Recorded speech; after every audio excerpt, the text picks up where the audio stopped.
I stood on the porch with my suitcase in one hand and my raincoat clinging to my arms, soaked through at the shoulders. The porch light had already gone off. Kurt must have switched it off when he slammed the door. It wasn't cold, but I felt it in my bones anyway. Not from the weather, from the weight of what had just happened. 73 years old, 2 children, 4 grandchildren, and a pension that had never been late. And still, somehow, I'd ended up standing outside my daughter's house, in the rain, holding everything I owned in 2 suitcases. It started with a sentence, one I didn't expect, even from him. "We're short on rent, Helen. You live here. Time you started paying, or you can leave." It wasn't a request, and it wasn't Janine who said it. It was Kurt, her husband of 8 years, sitting in his stained sweatshirt on my late husband's favorite chair, as if it had always belonged to him. I didn't answer at first. I thought maybe he was joking. Maybe I'd misheard. Maybe it was just one of those sentences that slips out when a man feels powerless, unemployed, embarrassed. But he was serious, and Janine didn't say a word. I suppose I should have seen it coming. For weeks, things had been building. Hushed conversations when I entered the room. Kurt snapping at the kids. Janine rubbing her temples every time I asked what was wrong. But nothing prepares you for your own child standing beside a man who just threatened to throw you out, and choosing not to say a word in your defense.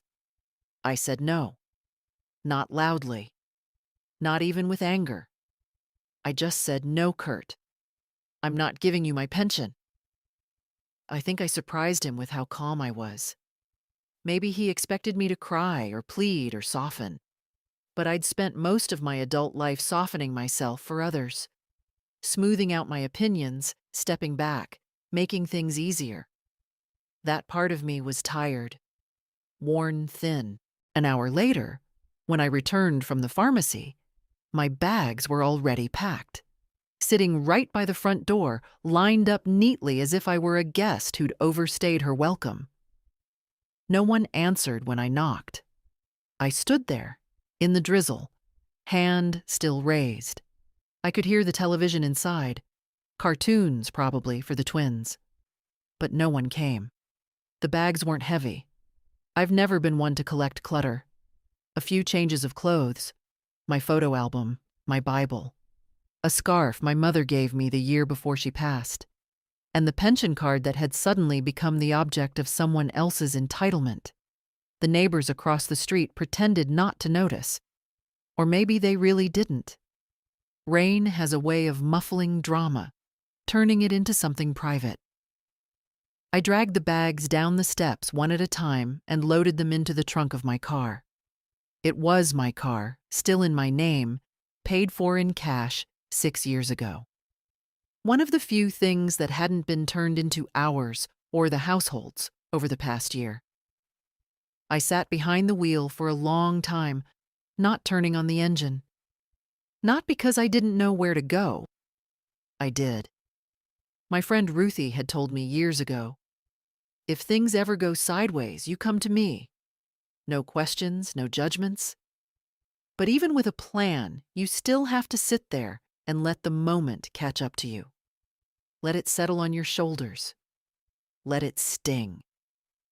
I remember staring at the windshield wipers, watching the rain bead and streak.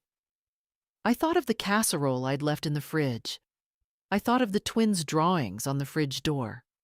I thought of how Janine used to climb into my bed after a nightmare when she was little and whisper, "Don't tell Daddy I cried." I started the car. By the time I reached Ruthie's, the rain had turned to mist.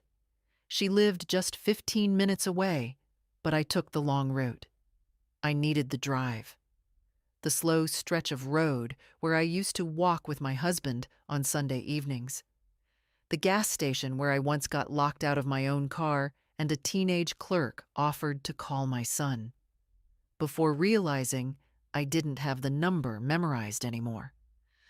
Ruthie opened the door before I even knocked. She'd seen my headlights. She took one look at me and said, "So, it's happened." I nodded. She didn't ask what. She just pulled me into a hug and said, "Tea or whiskey?" I took the tea. I always do. That night, as I sat in her warm kitchen, wrapped in a blanket with the smell of peppermint in the air, I finally allowed myself to feel it all. The betrayal, the loneliness, but also something else. A strange, steady flame of clarity. For the first time in a long while, I saw the truth. Not the version I'd been trying to convince myself of, but the plain, sharp-edged truth. Janine didn't defend me. Kurt felt entitled to my money, and I had been living like a guest in my own life. That was the night something in me changed. Not suddenly, not like a bolt of lightning, but like a hinge, slow and final. A door closing. Another one, somewhere, creaking open. Grief doesn't always arrive with a scream. Sometimes it comes in quiet, methodical waves. Folding laundry you no longer need. Sorting through drawers full of someone else's toothpaste. Noticing the silence in a room where children used to laugh. That's how it was after James died. He passed on a Tuesday morning, just before breakfast. Heart stopped. Just like that. 1 minute, he was sitting at the table, reading the sports page, and the next, he wasn't. I remember the spoon clinking in his coffee mug. I remember his hand twitching once, like his body couldn't quite accept what was happening. And I remember the sound I made. Not a cry, not a scream. More like a long exhale that didn't end. I was 59 then. We'd been married 38 years. 2 kids, 1 mortgage, 1 pension, a modest life, and 1,000 tiny inside jokes no one else knew. Janine was already married the first time. The divorce happened quickly, with little ceremony. She showed up at my door with a duffel bag and 2-year-old Chloe, asking if she could stay, just for a week or 2. I said, of course. We cleared out the guest room. The week turned into 3 months. It didn't bother me. I liked having the sound of footsteps in the house again, and I adored Chloe, her bright eyes, her crooked little teeth, the way she clung to my knees when she was tired. She reminded me of Janine as a child, back when I was still allowed to soothe her. Janine got back on her feet eventually, found work at a design firm, started seeing someone new. I babysat whenever she asked, cooked when she was too tired, stayed up late ironing her clothes when she had an early meeting. I didn't mind. I told myself it was temporary, just a phase. Then came Kurt. He was charming, I'll admit that. The kind of man who remembers your birthday and brings supermarket flowers, who compliments your roast chicken even if it's dry. He made Janine laugh, and that, after what she'd been through, felt like a gift. So I ignored the little things. How he always changed the subject when it turned serious. How he never offered to help clear the table. How he once asked while pouring himself a drink, "So how much is your house worth these days, Helen?" I told myself I was overreacting, that I was looking for flaws because I didn't want to lose my daughter to someone else's orbit. But there's a certain intuition that comes with age, an ability to feel when someone is watching you, not with care, but with calculation. Still, I said nothing. I smiled. I handed Chloe to him without hesitation when he offered to take her to the park. I said thank you when he fixed the dripping faucet, though James had done it better. And when they moved into a bigger place and asked if I'd consider selling the old house to help with the down payment, I said yes. Not because I trusted Kurt, but because I trusted Janine, or wanted to. The new house was bright, open, modern. Too many white surfaces, if you asked me. They insisted I keep a key. "Your family," Janine said. At first I visited only occasionally, then weekly. Then, somehow, the visits became longer. Overnight stays turned into full weeks when Janine traveled. "The kids love having you here," she said. After I tripped on the back steps of my own rented unit and tore a ligament in my ankle, the offer came fast. "Why don't you just move in with us for a while? You shouldn't be alone with that leg. It's not safe." I resisted. I had a life, limited though it was, my own space, my own rhythm. But Janine insisted, and I wanted to believe she meant it. I moved into the upstairs bedroom, the one with the sloped ceiling and a view of the neighbor's pool. At first, it felt temporary. Just a few weeks until my leg healed. Then a few more weeks. Then somehow, my mail started arriving at their address. My pension went to their shared account, just to simplify things.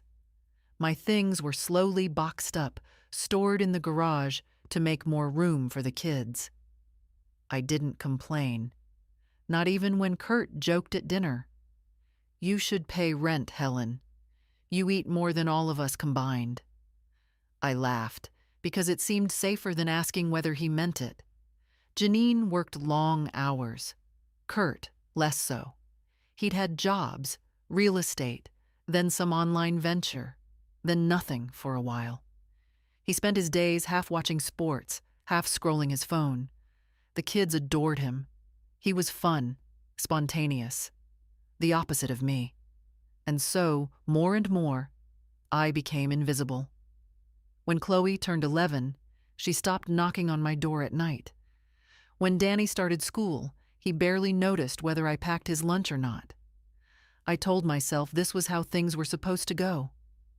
Grandmothers were meant to fade into the wallpaper, offer wisdom when asked, and step aside when not. But I wasn't wallpaper. Not yet.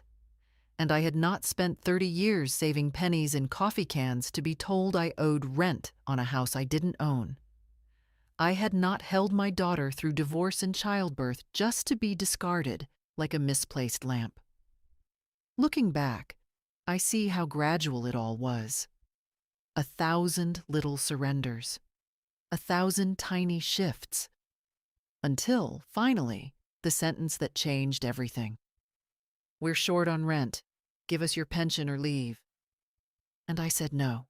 It wasn't the first time Kurt had brought up money, but it was the first time he'd said it like that. Like I was a liability, an invoice, something overdue. The months leading up to that moment had been filled with a kind of erosion. You don't always notice erosion when it's happening. It's just a crack in the plaster, a missing cup from the cupboard, a sigh too long from someone across the table. But eventually, something collapses. After I moved in, things were gentle for a while. Janine made room for me in the kitchen drawers. The children left notes on my pillow. "Love you, Grandma," scribbled in bold marker. Kurt was polite, even gracious. He joked about 3 adults under one roof, but he smiled when he said it. At first. Then his job ended. At first, it was temporary. The company's shifting directions. Then it was freelance. Then consulting. Then eventually, nothing. He spent his days at home, always in the living room, always with a drink too early in the day. And the mood in the house shifted with him. Janine picked up more hours. She started snapping. At the kids. At me. I offered to help more. Take over dinner. Pick up the kids from school. Even wash Kurt's laundry when the hamper overflowed. I thought I was easing things, supporting the family. But that's the thing about support. When it becomes invisible, it stops being valued. I started noticing how Kurt looked at me when I walked into the room. Not with resentment, but with something sharper. Calculation. Like he was measuring me against some invisible debt ledger. Like he was keeping score. The first hint came when I overheard him on the phone. He was pacing in the kitchen, didn't realize I was nearby. "She gets a pension," Of course she does. Full state benefits. She doesn't even pay rent.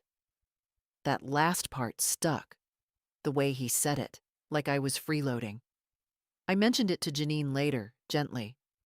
We were folding laundry, and I said, "Kurt seems a little tense lately." She didn't look up, just kept folding. "We're all tense, Mom. It's been a hard year." "I know," I said. "If there's anything I can do—" "You're already helping," she said quickly, a little too quickly. "Don't worry about Kurt. He carries stress badly." I should have pushed, but I didn't. Then came the bill envelopes left on the table, almost deliberately, where I could see them. Rent due, electricity, internet, groceries. They weren't addressed to me, but they were placed like invitations. One evening, Kurt sat beside me on the porch with a beer in hand. It was dusk. The kids were inside. Janine was working late. He didn't look at me when he spoke. "You ever think about what it costs to run this place?" I didn't answer at first. "I mean," he went on, "you're here all the time, using water, electricity, internet, it adds up." "I cook, I clean, I watch the kids," I said carefully. "Sure," he nodded, "but that's not rent." And there it was. I told Janine the next morning. Her reaction was quiet. Too quiet. "He's under pressure," she said. "He's worried about money. We both are." "I understand," I said. "But I don't owe rent. I'm your mother, not a tenant." Her face didn't change. But she didn't defend me either. Not really. And after that, it escalated. Suddenly, the thermostat became an issue. "Helen, it's not your place to set it to 75. It's expensive." The groceries I bought were unnecessary. The milk I drank was for the kids. I noticed my pension card missing from my wallet once. Found it in the kitchen drawer. No one knew how it got there. One morning, Janine left a spreadsheet on the counter. "Just so you understand what we're dealing with," she said. It detailed their monthly expenses. Rent, utilities, food, insurance. I noticed a line that read, "Household contribution, TBD." TBD. To be determined. It was clear what they wanted. Still, I didn't confront them. I wanted to believe this was just desperation talking, a phase, a rough patch. Then, during one of those tense dinners where no one spoke unless it was to pass the salt, Kurt set his fork down and looked at me. "Look, Helen, we're short on rent, and you live here. We need your pension this month. All of it." He didn't blink. I looked at Janine. She didn't look at me. She didn't say anything. I could feel my face go cold. Not from rage, from disappointment. A kind of grief that's deeper than anger. "I'm sorry," I said slowly. "But no." That was the last real conversation we had. The next morning, things were colder, tighter. Janine barely spoke. Kurt slammed drawers. The kids were sent upstairs more quickly than usual. And then, that afternoon, I came home from picking up a prescription, and my bags were packed by the front door. 2 suitcases, my umbrella, my folded cane. I knocked. No answer. The porch light was already off. The upstairs bedroom had been Chloe's once, before she outgrew the unicorn wallpaper and moved downstairs. When I moved in, I tried to make it mine. A few framed photos, my own pillow, a knitted blanket I'd made after James passed, the one with uneven corners because I'd cried through half of it. But it never stopped feeling like borrowed space. The kind of room someone gives you while insisting, stay as long as you need, but always with a silent expiration date. When I first arrived, after the fall that fractured my ankle, they were generous. Janine cleared the bookshelf, made space in the closet, even brought me a little nightstand lamp. Kurt carried my suitcase upstairs and joked, "Don't worry, Helen. We'll let you out when your sentence is over." I laughed, even though the comment stung more than I let on. They said it was temporary, just until I healed. "We're a family," Janine reminded me. "Families take care of each other." I believed her. I wanted to believe her. At first, I kept out of the way. I cooked breakfast early before anyone else was up. I tidied the living room, folded laundry no one asked me to fold. I walked Chloe to the bus stop, bandaged Danny's skinned knee, made dinners. No one asked me to, not in words. But the silence of appreciation can be its own kind of expectation. Then one morning, I came downstairs to find Kurt already in the kitchen, his expression sharp. "Hey, Helen," he said without looking up from his phone. "Would you mind picking up the kids today? Janine's stuck at work, and I've got stuff." He didn't say, "Please." He didn't ask if I had plans. He just assumed I was available, as if my life were a blank calendar waiting for other people to write on. I agreed. Of course I did. And I kept agreeing. Trips to the grocery store, dry cleaning pickups, last-minute babysitting.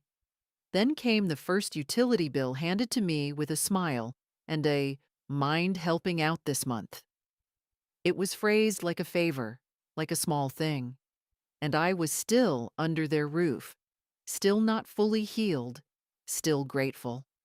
So I helped, once, then twice. Then it stopped being a question. "You've got your pension," Kurt reminded me one evening, gesturing to the bill on the table. "It's not like you're paying rent anywhere else." I remember that sentence clearly, because it was the first time I truly saw how they'd started to view me. Not as a person, but as an asset. I told myself they were stressed, that things would get better. I rationalized. It's what mothers do, what grandmothers do. But the nature of the house had changed. Janine started referring to it as our space when asking me to keep the TV volume down. Kurt moved my mail into a drawer so it wouldn't clutter the counter. Danny told me one afternoon, with the casual cruelty only children can master, "Mom said you were just visiting for a while." Visiting. After 6 months. I tried to talk to Janine.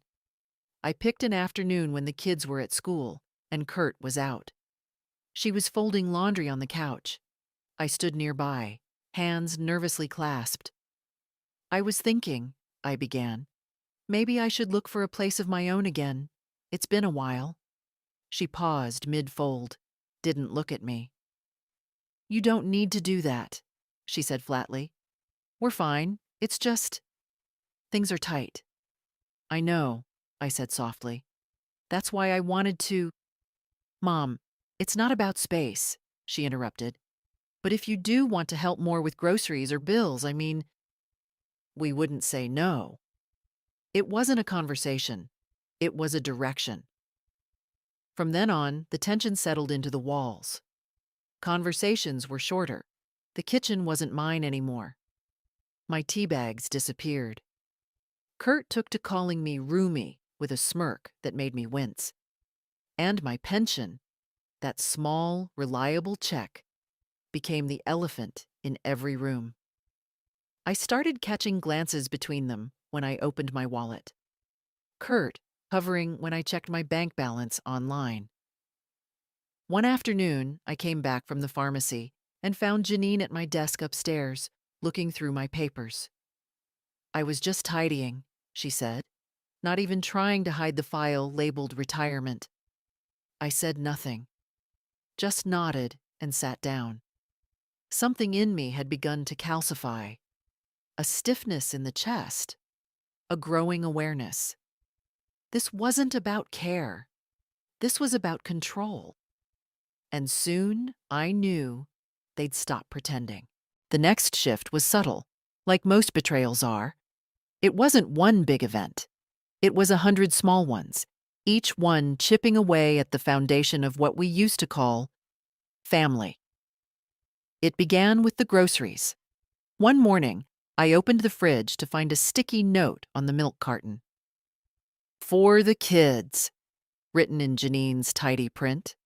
Next to it, a separate container of yogurt, the cheap brand, with no label at all. Message received. I didn't mention it. I just started shopping separately. Bought my own carton, my own bread, my own tea. Kept them in a canvas bag in the bottom drawer of the fridge. I felt foolish doing it, like a roommate in a student dorm, not a grandmother who had raised 2 children and buried a husband. But it kept the peace.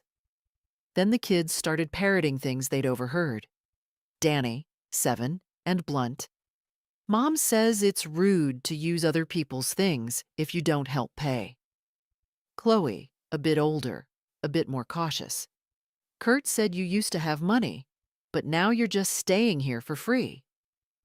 Each time I heard something like that, I felt a tiny jolt of shame.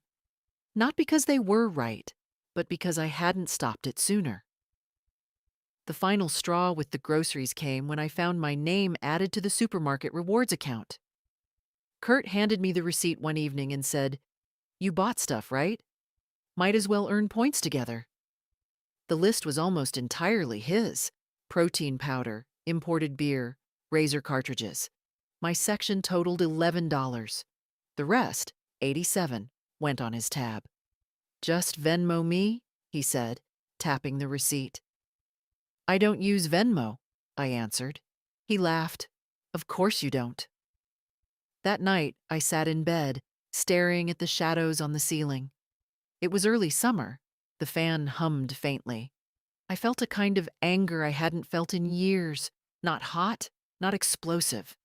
Cold. Settled. Heavy.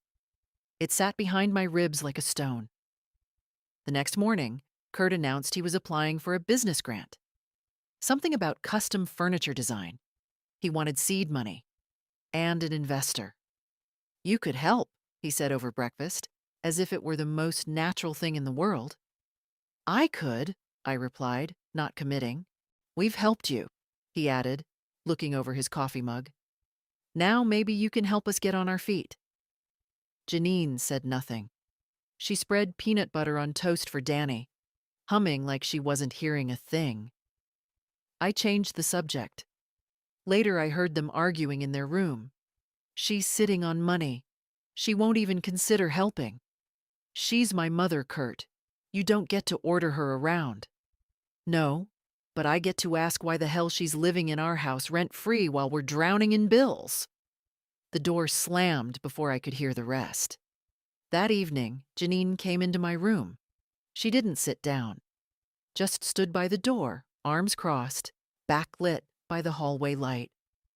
"Mom," she said, "I know it's been a tough time for all of us, but you do know we're struggling." "I do," I said.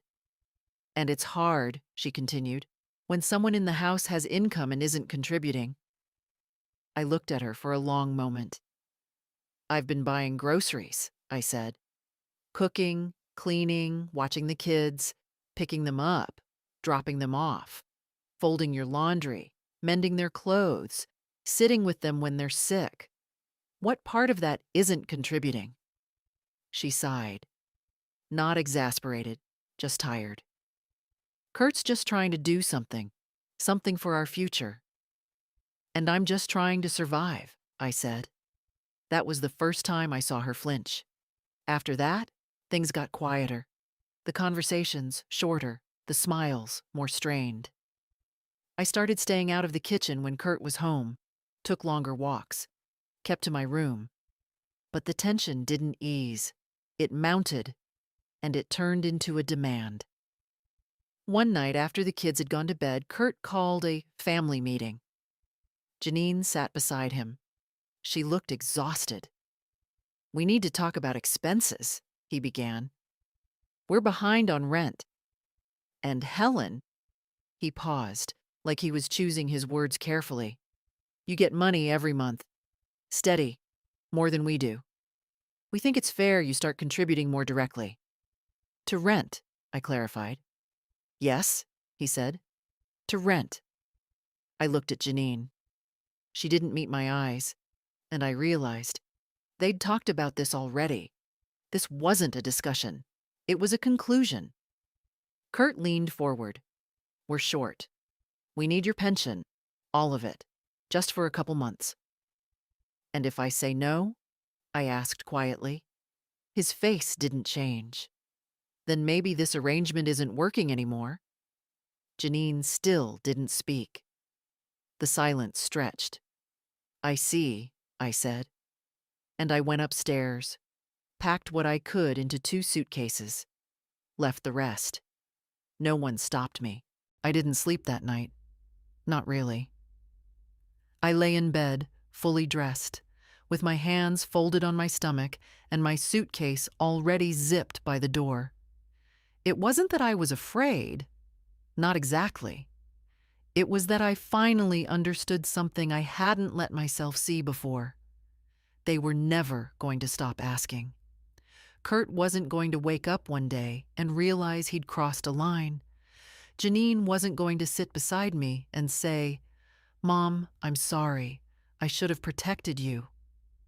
That apology wasn't coming. Not because they were monsters, but because to them this had become normal. The heat had been rising in the pot for months, and I'd sat in the water, telling myself it was just a warm bath.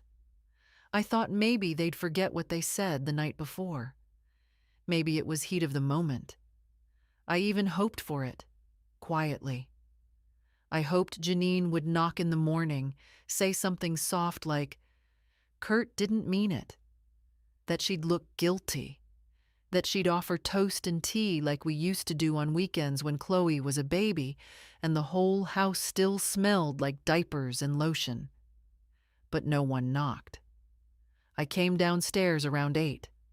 The kids had already left for school. Kurt was on the couch, phone in hand, legs stretched out like a man on vacation. Janine stood at the kitchen sink, staring out the window like the sky had something to say. "Morning," I said. Kurt grunted. Janine didn't answer. I made tea, sat at the small table in the corner of the kitchen, waited. If they were going to repeat the ultimatum, I wanted to hear it in daylight. Kurt spoke first. "So?" he said, eyes still on his phone.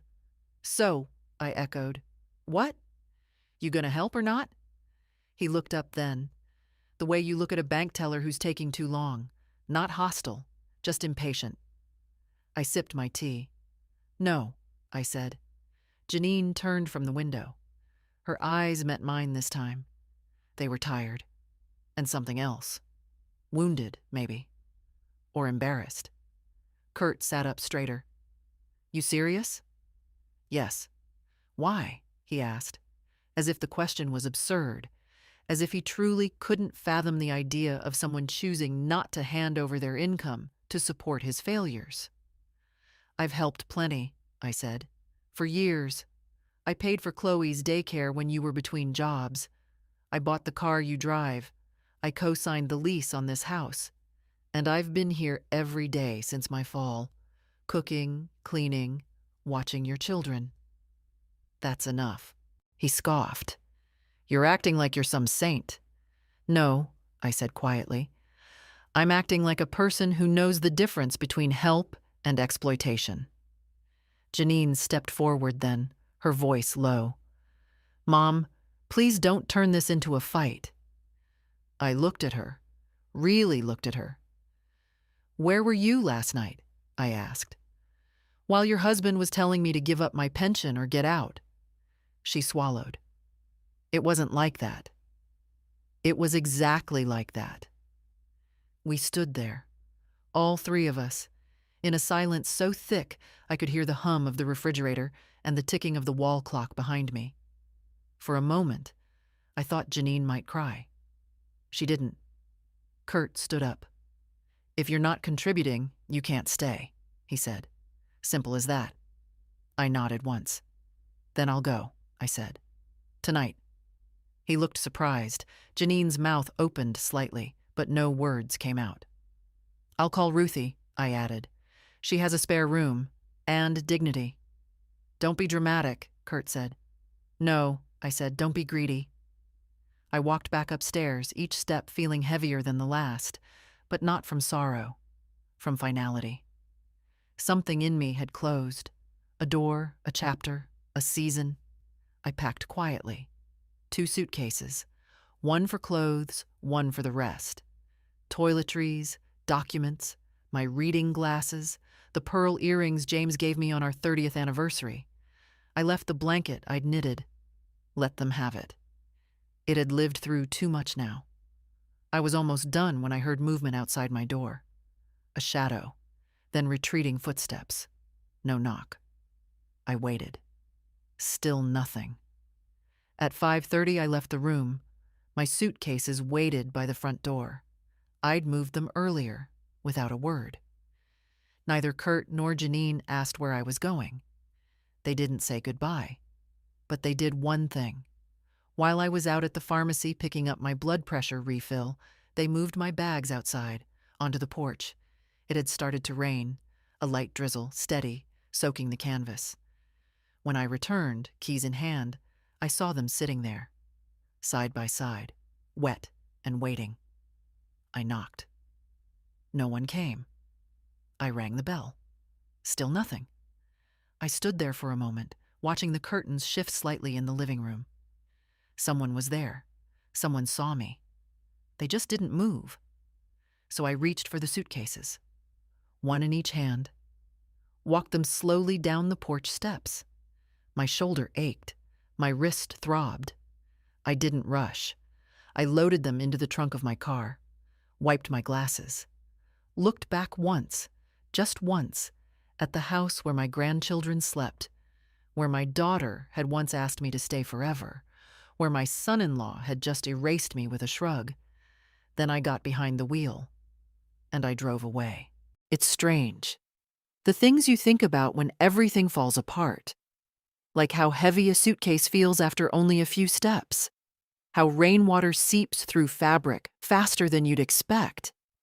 How a porch you once swept clean every Saturday morning can suddenly feel foreign. Like someone else's stoop. Like a hotel you were checked out of without warning. I didn't cry when I drove away. Not on that short ride to Ruthie's. I kept my eyes on the road, hands tight on the wheel, knuckles white with the grip. I told myself, 1 mile. Just get through 1 mile, and then another. Her porch light was on. She must have been watching for me. When she opened the door, she didn't say anything at first, just held out her arms. And that's when I finally let myself feel it. The release.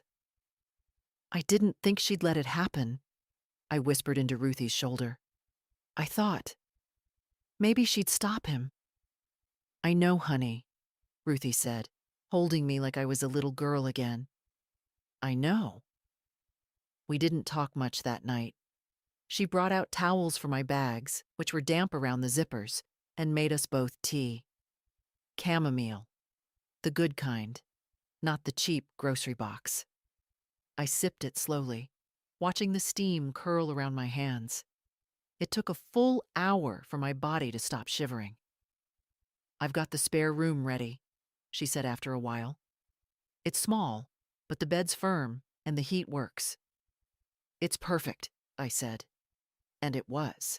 It didn't have framed pictures or scented candles or anything staged. But it had warmth. A blanket folded neatly at the foot of the bed. A small lamp.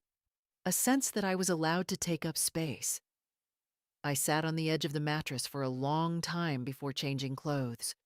My nightgown was still damp at the hem. I pulled on an old sweatshirt instead. Borrowed socks from Ruthie's drawer. They had tiny stars on them. Lying in the dark, I kept thinking, they really did it. Kurt had threatened it. But Janine, I hadn't believed she'd go along, that she'd stand silent in the living room while I stood at the door, bags in hand, shoulders wet, that she'd let her own mother knock and be ignored. But she had. And once you know what someone is capable of, you don't unknow it. The next morning, I woke early. My body was sore, but my mind was sharper than it had been in weeks. Clarity has a way of creeping in after the storm. I sat with Ruthie at the kitchen table, and while she made scrambled eggs, I began to list things in my head. My pension account. The bank login I hadn't checked in weeks, the medical records they kept in a folder back at Janine's, now inaccessible. My will. I need to get my paperwork in order, I said out loud. Ruthie nodded without asking questions. Whatever you need, I'll help. By noon, we'd driven to my bank. I sat down with a young man named Marcus, who was polite, but visibly startled when I told him I wanted to change all account authorizations. Everything? He asked. Yes, I said. Everything. No one should have access but me. I'd forgotten how simple it could be. To reclaim things. He walked me through the forms. I signed each one deliberately, reading every line. At the end, he printed a new statement for me. Is there anything else you'd like to do today? He asked. Yes, I said. I want to start a trust account. For my granddaughter. Not her parents. Just her. Chloe, 11 years old. Still sweet, still soft-eyed. Still mine, in the small ways that mattered. I want to set it up in a way that protects her, I added. Not something her parents can touch. Marcus nodded. We can do that. After the bank, I called a lawyer, Frances Darrow, the same woman who'd handled James's will. She still had an office downtown, still kept her receptionist on a strict calendar. Frances, I said when she picked up, it's Helen Whitmore. I need to update some documents. She didn't ask why, just said, come in tomorrow at 10. That evening, I sat in Ruthie's spare room again, this time with a notepad. I started writing everything I'd paid for in the past 3 years. Janine's car, Kurt's failed landscaping business, Chloe's tablet, Danny's orthodontist, groceries, rent, Christmas presents, their last vacation, plane tickets I'd booked using my own account. I listed them not out of bitterness, though some of it was bitter, but out of a need to remember, to see it plainly, to stop pretending it had been a shared life. I closed the notebook when I reached 27 line items, and I promised myself something. No more. No more silent giving. No more hoping they'd see my sacrifices and offer warmth in return. I had given enough.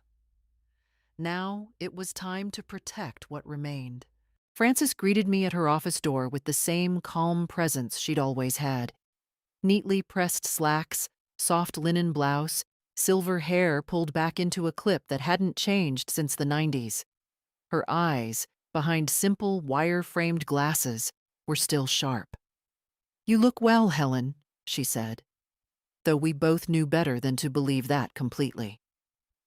I sat across from her at the polished oak desk. The air smelled faintly of printer ink and the lavender lotion she always used. I need to make changes, I said. To everything. She nodded once. Power of attorney? Revoked, I said. Effective immediately. Will? Rewritten. I want my granddaughter Chloe to be the beneficiary, not Janine, not Kurt. Frances didn't blink. She simply reached for a pen and pulled a blank legal pad toward her. Trust structure? Separate account. No access for her parents. Age-restricted release. I want her to have something when she's older, when she can use it wisely. She made a note. And the house? She asked. I hesitated. Technically, it wasn't mine anymore. I'd helped with the down payment, but it was in their name, a detail I'd allowed without protest at the time. There's nothing I can claim there, I said, but I want everything else out of their reach. Frances looked up. This isn't about revenge, is it? No, I said. It's about correction. She smiled faintly. Good. We spent the next hour going through forms, designations, documents I hadn't touched in years. James had kept everything in pristine order. After he passed, I'd maintained it more out of habit than intention. Until now, it hadn't occurred to me that order could be weaponized, or that silence, too, had legal consequences. Frances folded the papers into a folder with my name embossed on it. "You'll come back next week to sign the final version, but the authorizations, those can be changed today." "Do it," I said. As I left her office, I felt lighter. Not free, not yet, but grounded. Anchored in something I hadn't felt in a long time: control. Back at Ruthie's, I sat at the kitchen table and told her everything. She didn't interrupt, just refilled my tea and nodded occasionally. "They're going to call," I said. "Eventually, when they realize what's happened." Ruthie raised an eyebrow. And? And I'm not answering. That evening, my phone began to buzz. First Janine, then Kurt, then Janine again. No voicemail, just missed calls. I turned the phone face down. They didn't know yet, but they were starting to sense it. The silence was its own message. The next morning, a knock came at the front door. It wasn't them. It was a courier. A single manila envelope addressed to me. No return address. Inside, a letter. Handwritten. "Mom, I don't know what happened. I know you're hurt. I know Kurt can be difficult. But this is a family. We're supposed to help each other. You've been part of this house, of our lives. The kids miss you. I miss you. Please call me. Janine." No apology. No acknowledgement of what she'd allowed. No mention of the bags on the porch in the rain. I folded the letter carefully and placed it back in the envelope. Not to destroy it, not to reread it, just to put it away, where it belonged, in the past. Ruthie came into the room and sat beside me. She didn't ask what was in the envelope. Instead, she said, "Have you thought about where you'll go next?" I nodded. "I want a place of my own," I said. "Small, quiet, mine. No more shared keys. No more sloped ceiling guest rooms. No more waiting for permission to exist." She raised her teacup. "To that." We clinked cups like old friends on a porch swing, like women who had spent lifetimes bending around others and finally remembered how to stand. That night, I opened the notebook again, the one with the list. I drew a line under the last item. Then, in bold letters, I wrote, "No more asking. No more waiting. No more silence." I closed the notebook. Tomorrow, I'd find a new apartment. Tonight, I'd sleep without worry. The apartment wasn't fancy. It was a one-bedroom on the second floor of a building built sometime in the 70s, with beige carpeting that had seen better decades and kitchen cabinets that creaked when you opened them too fast. But it had windows that caught the afternoon light, and the neighbors were quiet, and there was no one waiting to tell me when I could or couldn't adjust the thermostat. It was mine. I signed the lease the same week Frances finalized the documents. The property manager, a kind woman named Letitia, gave me the keys and a folder full of rules and emergency contacts. Then she leaned in and said, almost conspiratorially, "If you want to hang up wind chimes on the balcony, I won't say a word." I laughed. I hadn't laughed like that in weeks. The move was simple. I didn't have much. Just 2 suitcases, a few boxes of books Ruthie helped me pack, the notebook, my papers, and the framed photo of James and me at the Grand Canyon. One of the last vacations we ever took. He'd been wearing a floppy hat and a shirt I hated, but he looked so pleased with himself, smiling into the sun. I placed that photo on the windowsill in my new bedroom, then stood back and looked at it for a long while. "We did okay," I whispered. "You'd have liked this place. It's quiet. No one shouts. No one demands. The first night there was odd. Not lonely, exactly. I'd been lonelier in a full house, but quiet in a way that let everything come to the surface. I sat on the floor, still surrounded by half-unpacked boxes, and made tea on a borrowed kettle. Ruthie had offered to help me settle in, but I'd told her I needed to do this part alone. As the kettle hissed, I made a list in my mind. Things I needed, things I didn't want to ask for, things I would buy slowly, on my own time. A proper bed, a reading lamp, a dish rack, a set of towels that matched, a chair for the balcony.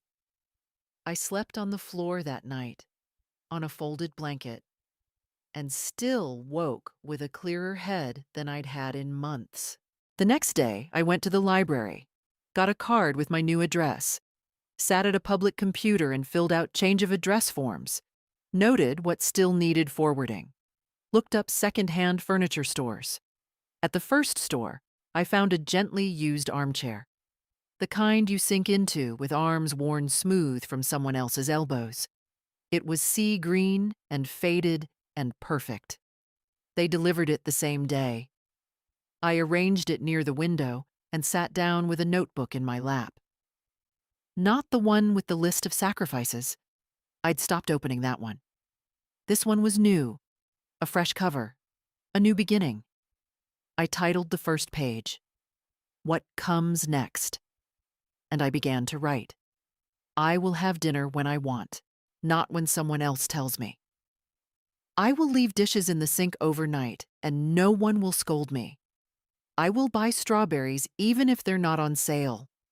I will say no when I mean no. I will never explain again why my money belongs to me. Around noon, the first message came in. Janine, Mom, I heard from the bank. I don't understand why you're cutting us off. Can we talk? I stared at the screen for a long time. Then I powered the phone off. I hadn't blocked her. I wasn't there yet. But I needed the silence. The next message didn't come from her. It came from Chloe. Simple. Honest. Grandma, are you okay? Mom says you're mad. I miss you. My heart ached at that. Not because of guilt, but because Chloe hadn't done anything wrong. She was a child. 11, but old enough to sense tension. Old enough to notice when a voice goes silent in a home. Old enough to worry.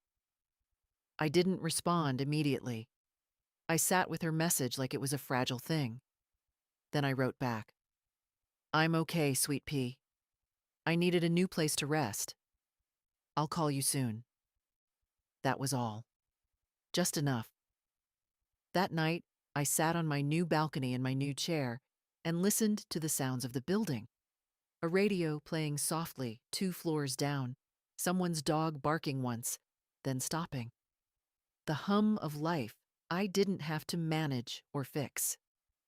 I sipped tea and watched the moon rise between the branches of an old oak tree across the street.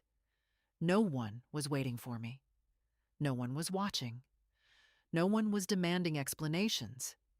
It wasn't freedom with fireworks. It was freedom in exhale. And for now, that was everything. Frances had everything ready when I arrived. The paperwork was neatly clipped into sections, each page tabbed with a colored sticker. I sat across from her once more, this time in clothes I chose deliberately. Clean lines, neutral colors, nothing borrowed, nothing apologetic. You've had a productive week, she said with a soft smile. I needed it, I replied. She walked me through each section. Revocation of power of attorney, updated healthcare proxy, a fully restructured will, the new trust account for Chloe, with clear legal language protecting it from interference. She'll get access at 25, Frances said, tapping the clause. No earlier, and only she can claim it. No parental proxy, no loopholes. I nodded. Good. We moved on to the financial protections. My pension account, now secured with new passwords and authentication layers. My name alone on the lease, the utilities, The bank statements. "You've built a clean slate," Frances said, sliding the final signature page across the desk. I signed it without hesitation, and when it was done, I sat back and let the silence of it settle in. "That's it?" I asked. "That's it," she said. "No one can touch what's yours now." I wanted to cry, but I didn't. The relief wasn't loud. It was steady, like a locked door behind me, finally sealing for good. Afterwards, I walked to the bakery down the street, bought myself a small cinnamon bun and a coffee I didn't have to share, sat by the window and let the sugar melt on my tongue. I watched people pass, young mothers pushing strollers, men in shirt sleeves eating lunch on benches, a girl with pink headphones dancing as she walked. Life, moving forward, indifferent, unaware that a woman inside was celebrating her first truly independent Thursday in decades. Back at the apartment, I began to fall into a rhythm. Morning tea at the balcony, a walk around the block, calls to Ruthie, sometimes silence, sometimes the news on low volume while I knit. I hadn't picked up my needles since James died, but now my hands itched for the repetition. I started with something simple, a scarf. The yarn was soft, pale blue. I didn't know yet who it would be for. Maybe myself. Every few days, a text from Janine. "Can we please talk? We didn't mean to hurt you." Chloe's asking questions. I didn't answer. Not because I didn't care, but because I wasn't ready. Letting her back in without change would undo everything I'd just done. Chloe wrote again. "Hi, Grandma. Mom says you moved. I hope you're safe. I love you." That one I answered. "I'm safe, sweetheart. I love you too. I'll call you soon, I promise." I meant it, but I also meant to do it on my own terms. A week passed, then two. On the 15th day in my new home, I went grocery shopping. Simple things. Bread, eggs, butter, my favorite marmalade. The clerk smiled when she handed me the receipt. I realized, as I walked out, that I'd made it through an entire shopping trip without thinking once about what Kurt would criticize or what Janine would consider wasteful. In the parking lot, I saw a mother scolding a teenager. Not cruelly, just tiredly. I thought of Janine, thought of the way she used to stand in my kitchen barefoot, stirring pasta, Chloe on her hip, Danny under the table drawing on the linoleum. She hadn't started this with cruelty. That came later. It began with stress, and I let the stress excuse the harm over and over. But not anymore. That night, I lit a candle, sat at the table, wrote a letter to Chloe, a real one, on paper, in my best cursive. "Sweetheart, I've moved into a quiet little apartment where I can breathe and think and rest. It's not far, but it's very different. No shouting, no demands. Just me and my tea and some yarn that keeps tangling. I miss you. I'm proud of you. And I want you to know that being kind doesn't mean letting people hurt you. I'll call soon. And maybe, one day, you'll come visit.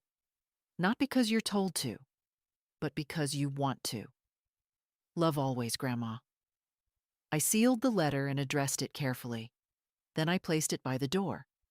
In the morning, I'd mail it, and that would be enough for now. On the third Sunday in my new place, I made soup. Nothing fancy. Just carrots, potatoes, a little onion, some dill. The kind of thing James used to call survival food, with a wink, though he always asked for seconds. I cooked it slowly, letting the scent fill the kitchen, move through the little hallway, seep under the bedroom door like something warm returning. While it simmered, I put on an old record. The needle scratched softly, and then Etta James sang like she knew exactly what it meant to start over at 73. I didn't dance, not quite. but I let myself sway a little as I folded the dish towel. My feet moved. That was enough. It wasn't just the soup or the music. It was the silence that held me. Not the hollow kind I'd lived with at Janine's house, the kind filled with judgment and tension. This was real silence. Soft, earned, a quiet that welcomed me. Later that afternoon, Ruthie called. "You up for a walk?" she asked. "I've got shortbread and a thermos full of tea." "I'll be there in 20, I said. Her street was 3 blocks down, a slight incline that made my knees grumble but not protest. I took my time. The wind was brisk, but the sun was kind. I passed 2 couples, a woman walking a corgi, a boy on a scooter who gave me a wide berth without needing to be told. I'd forgotten how polite the world could be when no one was watching to criticize it. Ruthie had a little bench in her front garden. She'd put out cushions and a throw blanket like it was a grand occasion. "Thought we'd celebrate your first month of freedom," she said, handing me a cup. "It's not quite a month," I said. "Close enough," she grinned. We sat there, sipping, nibbling, saying little. I told her about the scarf I was knitting. She told me about the neighbor's son getting married. To a girl from Wisconsin with a laugh like a church bell. I listened. It felt good just to be near someone who expected nothing from me. At one point, Ruthie turned to me and asked, "Do you miss them?" I didn't pretend not to know who she meant. "Sometimes," I said. "Not the house, not the tension, but Janine and the kids." She nodded. "Of course." "And sometimes," I added, "I wonder if I should have spoken up earlier, not let it get so far." She gave me a look, the kind only old friends can give, the kind that says, "Don't you dare start blaming yourself now." "You did what you had to," she said. "And then, when it was too much, you did what was right." I didn't reply, just sipped my tea. Back home, I found a package by my door. No return label, just my name in Chloe's handwriting. Crooked, uneven, beautiful. Inside, a drawing. It was a house, small, with a tree and a woman on the porch. She'd written Grandma's house at the top. There was a speech bubble coming from the window. "Do you want tea?" I held it for a long time. Then I placed it on the fridge with the only magnet I owned, a ceramic strawberry I'd bought at a church fundraiser years ago. It held the paper firmly. That night, I didn't read, didn't knit. I just sat in the armchair, the one by the window, and looked at the drawing. Let it sit with me. Let it be enough. Because sometimes, enough isn't a big moment. Sometimes it's a little girl's drawing on a fridge in an apartment filled with peace. The call came on a Tuesday afternoon, just as I was setting a plate of toast beside my tea. I didn't recognize the number, but something in me knew. I let it ring twice, then 3 times more, before I picked up. "Hello?" There was a pause. Then his voice. "Hi, Helen." Kurt. I hadn't heard his voice since that morning on the porch, when my suitcases were already wet and he wouldn't open the door. I felt my shoulders stiffen, but my voice stayed calm. "What do you want?" He cleared his throat. "I just thought, maybe we could talk." I waited. "I know things got tense," he said. "I wasn't at my best. I was under a lot of pressure. We both were." "I see," I said. "I just thought maybe we could fix things. I mean, Janine's been upset. Chloe, too." I let the silence hang. I'd learned the power of silence. Finally, he added, "She's been asking about you a lot. I'm not the one who locked a door on her grandmother." He didn't respond. "Kurt," I said, "I'm not interested in apologies that sound like excuses." Another pause. "Well, if you change your mind." "I won't." I hung up. It took me a minute to move. My hands were steady, but my chest felt like it had gone hollow. I stood at the window, watched the light shift on the building across the street, breathed deeply through my nose. Then I sat down and ate my toast. An hour later, the phone rang again. Chloe. I picked up before the second ring. Hi, Grandma. Hi, sweetheart. Her voice was smaller than usual, like she'd crept off somewhere quiet to call me. I got your letter. I'm glad. She was silent a moment, then asked, Can I visit you? I hesitated, not because I didn't want her. I wanted her more than anything, but I knew what that visit would mean, knew it would be followed by questions, knew it might not come clean. Do your parents know you're calling me? I asked. Not this time, she said quietly. But I told Mom I missed you. She didn't say no. That said everything. All right, I said. You can visit. But it has to be your choice, not theirs. I want to, she said immediately. Can I come this weekend? Just for a little while? I smiled, the first real smile in days. Yes, I said. I'll make apple pie, the kind with the cinnamon crust. She laughed. Can I help roll the dough? Of course. We hung up a few minutes later. I sat in my chair, looking at the drawing on the fridge. Grandma's house. A tree. A cup of tea. That night, I made a list. Fresh apples. Brown sugar whipping cream vanilla. A new apron for Chloe. Something with pockets. I went to bed early. The moonlight slipped in through the blinds. I slept with the window cracked open, even though the air was cool. I wanted the night to come in. Saturday would come soon. And this time, the knock on the door would not be one I feared. It would be the sound of love arriving, by choice. The morning of Chloe's visit, I woke before the sun. Not from nerves, from something gentler. Anticipation, maybe. The kind that moves you before the alarm, before the kettle whistles, before the city stirs. I changed the sheets in the spare corner where I'd set up a makeshift cot. Not much, just a folded mattress, soft blanket, and the extra pillow I'd bought 2 days earlier. It would do. It wasn't about the space. It was about her knowing she was welcome. I baked the crusts first. 2, just in case. The house smelled of cinnamon and butter by 9 a.m., and I opened the window to let it stretch into the morning air. Letitia, the building manager, passed by on her way to the office and smiled up at me from the sidewalk. Someone's baking love, she called. I waved back. At 10:45, I heard feet on the stairs, light ones. Then the knock. I opened the door, and there she was. Chloe, 11 and growing taller by the minute, hair tucked behind one ear, wearing a sweatshirt too big for her. Her backpack looked heavier than her frame. Behind her, Janine stood a few steps down, arms folded, not coming closer. Hi, Chloe said. I opened the door wide. Come in, sweetheart. She stepped past me, glancing around quickly. It's small, she said. It is, I said. But it's mine. She smiled. Janine didn't come in, just called, I'll pick her up at 5. I nodded, then closed the door. We stood for a second, just looking at each other. Do you want tea? I asked.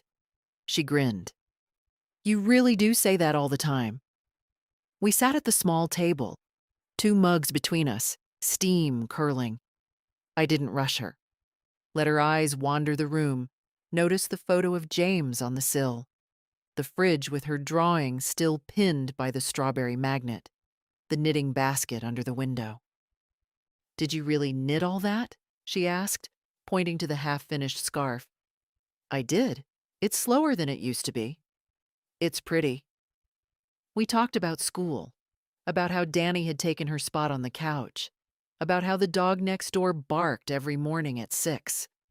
She told me she hated math this year, but liked her teacher's earrings. Then she got quiet. Mom's sad a lot, she said.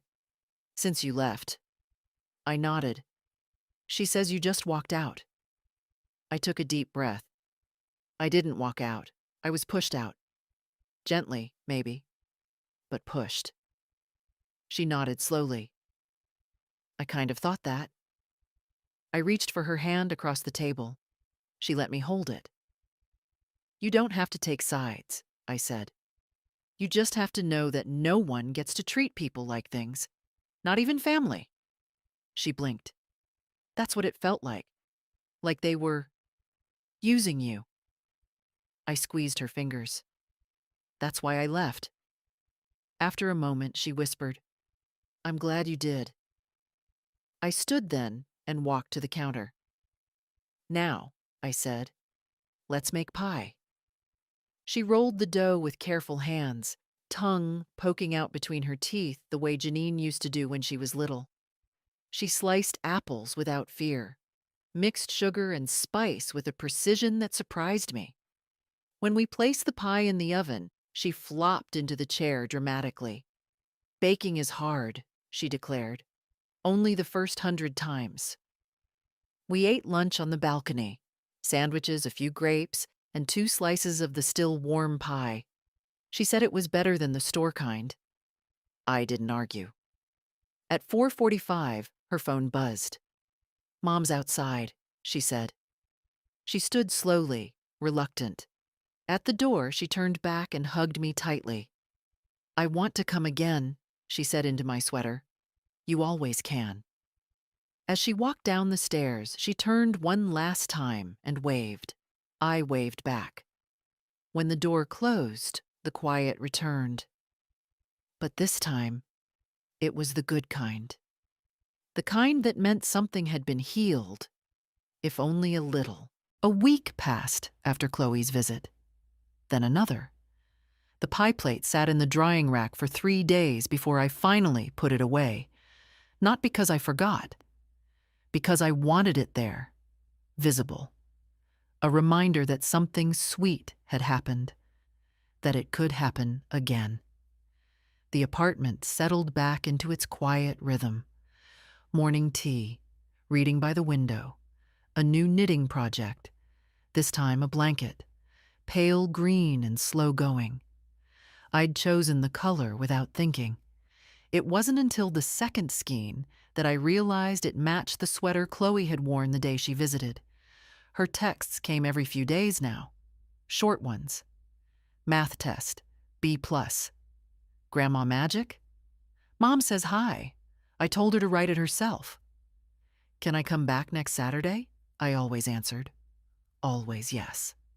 Then, on a Thursday afternoon, the letter came. No envelope. Just a folded sheet of paper slid under my door while I was out shopping.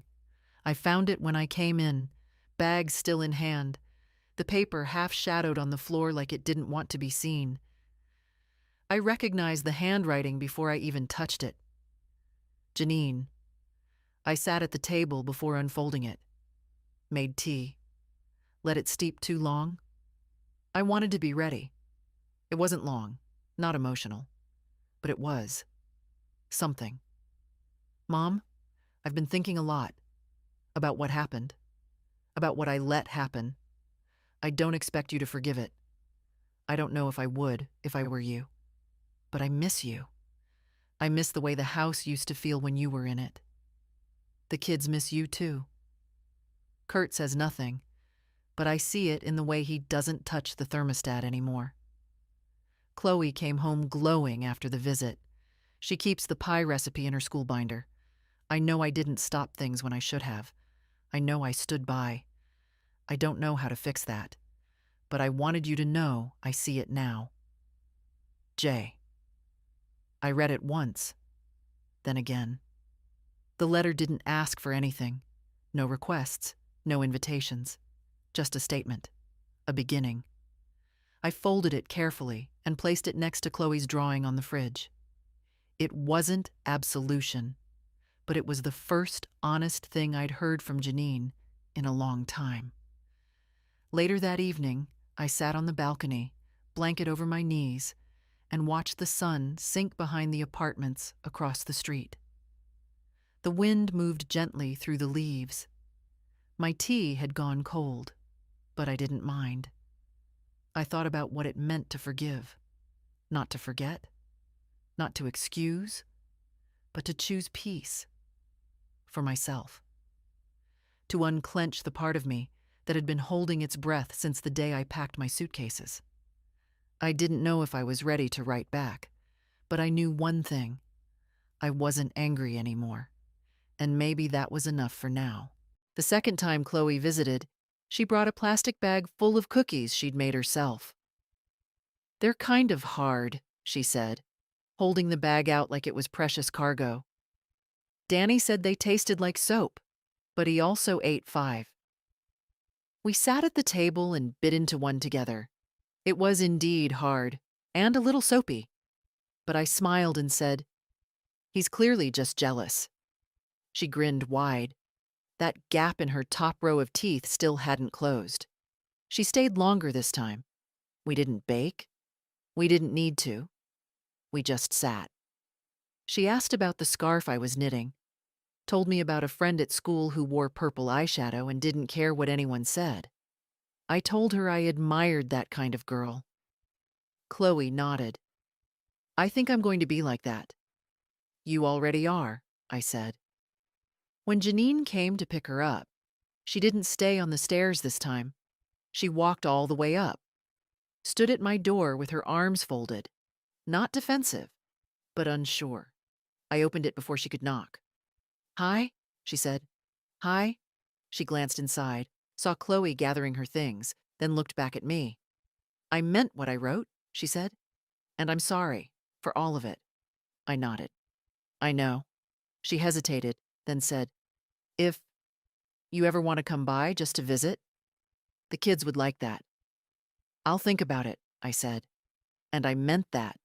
I wasn't promising, but I wasn't slamming a door either. Chloe hugged me twice at the threshold. Janine didn't push for more. They walked down the stairs together, and I watched them disappear around the corner before I closed the door.